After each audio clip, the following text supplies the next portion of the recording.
Guys, kung nandito ka na sa larangan ng pagiging TikTok affiliate, sipagan mo na araw-araw.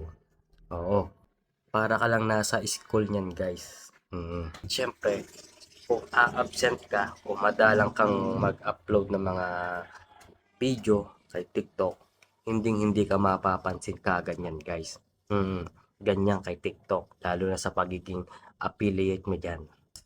Kung araw-araw mo ginagawa ang pagiging TikTok affiliate or araw-araw kang nag-promote ng video, lagi ka nag-upload kay TikTok, aba, mas maganda yan. Dahil sigurado ako, mapapansin ka ni TikTok. Siyempre, ang maganda pa diyan, baka lagyan ka pa ng mga ads plan yan. O, di ba? Lupet.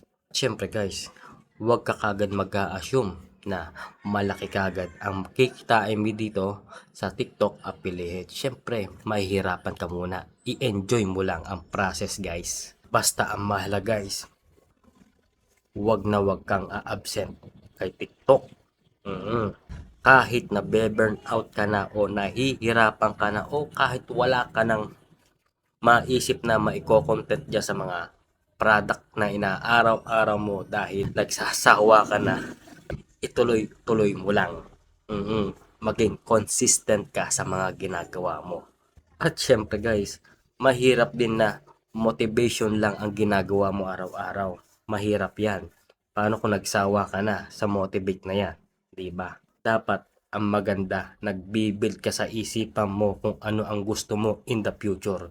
Hindi lang motivation.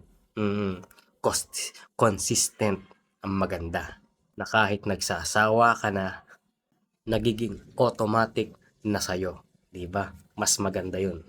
At syempre, mas maganda nang nahihirapan ka kaysa sa hindi. At kapag nakuha mo na ang gusto mo, future, saka mo lang masasabi na, kaya ko pala. Naniwala ako sa sarili kong kakayanan.